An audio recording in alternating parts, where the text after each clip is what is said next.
President గారు మాట్లాడతారు.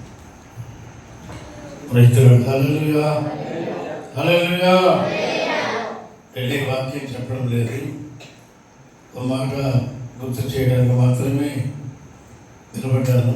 దేవుని మహాకృపలో ఈ 2026 సంవత్సరం మొదటి మాసం 6వ తారీఖులో మనందరూ కూడా ఈ వర్ధని పాలము దేవుడి మందిరం సమకూడి ఉండడము ఇది దేవుని చిత్తం. అంచేత మాత్రమే మనందరూ కూడా సమకూర్చబడ్డాము. మన ప్రియులు ఇప్పుడు మన పెద్దలు చెప్పినట్టుగా రూబెనయ్య గారు ఈ ప్రాంతానికి 1983లో వచ్చారు. వారు వచ్చిన మొదటి దినము నుంచి వారి ప్రాంతాలనంతా తిరిగి పరిచర్య కార్యాలు జరిగించినప్పుడు నేను వారితో కూడా ఉన్నాను.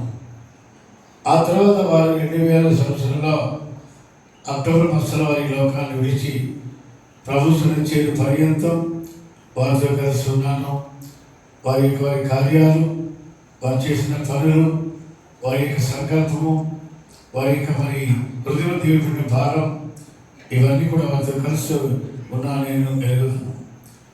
ఆ టైంలో వారు మన ప్రియులు, మన డైరెక్టర్ గారైన డేవిడ్ పాల్ గారు కానివ్వండి, వారి అన్నగారు మోయిస్ గారు చిన్నవాళ్ళు.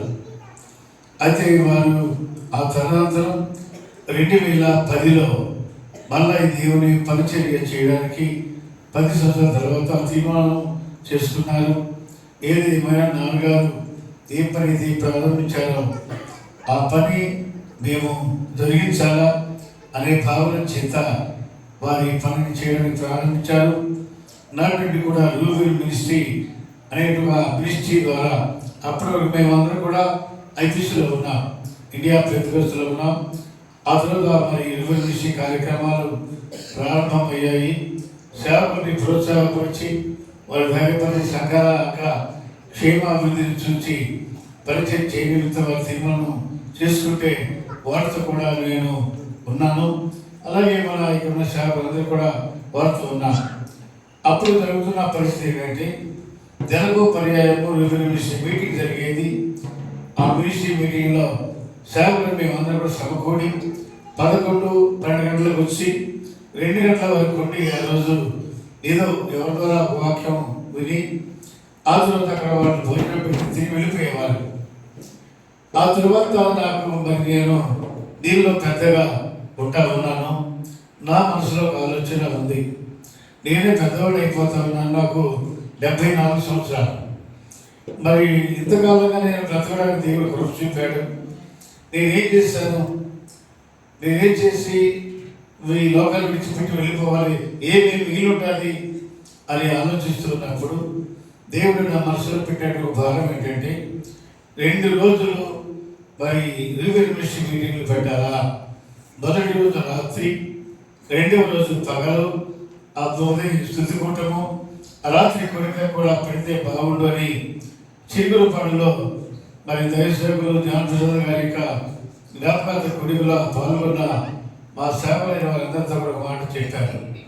వాళ్ళందరూ అన్నారు, అయ్యా మాకేం తెలియదు కదా, రెండోది ఎలా జరిగించాలో ఏం చేయాలో మాకు తెలియదు, మొదటగా మీరు ప్రారంభిస్తే మేము చూసిన తర్వాత మేము చేస్తామని చెప్పని వారు అన్నారు. ఆ తర్వాత నేను అయ్యగారికి ఫోన్ చేశాను, డైరెక్టర్ గారికి ఫోన్ చేసి, అయ్యగారు ఇలాగా నా మనసులో ఓ ప్రేరణ చెప్పాను, దీన్ని ఎలా చేద్దామంటే ఏమీ పర్లేదు, అది కొనసాగిద్దాం అని చెప్పని వారు ధైర్యపరిచారు. ఈ మొట్టమొదటి గత సంవత్సరం 2025 సంవత్సరంలో ఫిబ్రవరి మాసంలో దావగూడూరులో ఆ కూటమి పెట్టడం జరిగింది. అలాగా వరుసగా అన్ని సంఘాలలో 2 దినాలు జరిగించుకుంటాం. ఆఖరిగా ఆ సంవత్సరం ఆఖరిలో సునీత మందిరం కొత్తపాలెంలోను, అలాగే నూతన సంవత్సరంలో కూడా వారి మందిరం వర్ధని పనులు జరగడానికి దేవుడు సహాయం చేశాడు.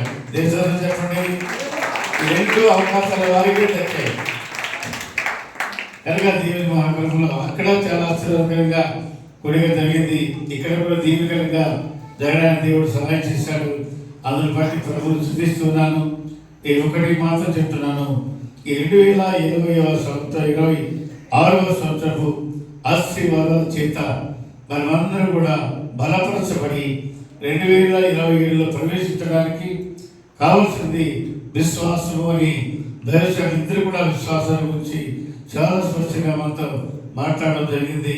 కనుక విశ్వాసం లేకుండా మరి మనం నీతిమంతులుగా తీర్చబడలేదు. కనుక ఈ సత్యాన్ని గమనించి విశ్వాసాన్ని బలపరుచుకుంటూ వాక్యాన్ని చదువుతూ దైవజనుడి మాటలు ఉపదేశాలు వింటూ వారి మాటల లోపలికి ధైర్యం చెప్పి మరి ఇక్కడ చెప్పేటువంటి వర్తమానాలు అమ్మగారు కావచ్చు, లేకపోతే మరి జనగారు కావచ్చు, ఎవరు చెప్పినా కానీ ఆ మాటలు చెప్పినా మనం నడుచుకుంటూ కొనసాగుతూ దేవుని సన్నిధి ఎప్పుడో దేవుడు పిలుస్తాడు మనకు తెలియదు.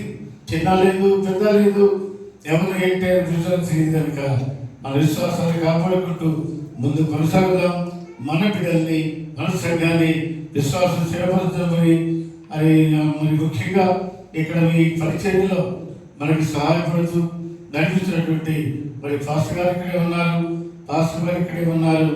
వారి పరిచర్యల్ని బలపరుస్తూ వారిని ప్రార్థిస్తూ మీ విశ్వాసాలు బలపరచబడుతూ దేవుని నమ్మకంతో ఉండాలని ప్రభుత్వ ఆశిస్తూ మరి కొడిలో మరి ఇద్దరికి దయచేసి ఉత్సవాలను ప్రభుత్వం సూచిస్తూ మరి ముఖ్యంగా డైరెక్ట్గా వారు చాలా దూరం ప్రార్థించి బిడ్డలు చిన్న బాలతో కూడా కలిసి మన మధ్యలో నుంచి రావడానికి దేవుడు అందించేటువంటి భాగాన్ని బట్టి ప్రభుత్వం సూచిస్తూ ఇంకా మరి ముందున్న కార్యక్రమాలను కూడా మరి వచ్చేసిన మరి రేపు మళ్ళా ఫిబ్రవరి దావుడిలోనే మళ్ళా మరి రెండవ ప్రారంభం కాబోతున్నాక రండి. అక్కడికి ఇక్కడ అందరూ కూడా రేపు ఆహ్వానిస్తున్నాము. అందరూ రండి, అందరూ కలిసి ప్రభుని ఆరాధిద్దాం.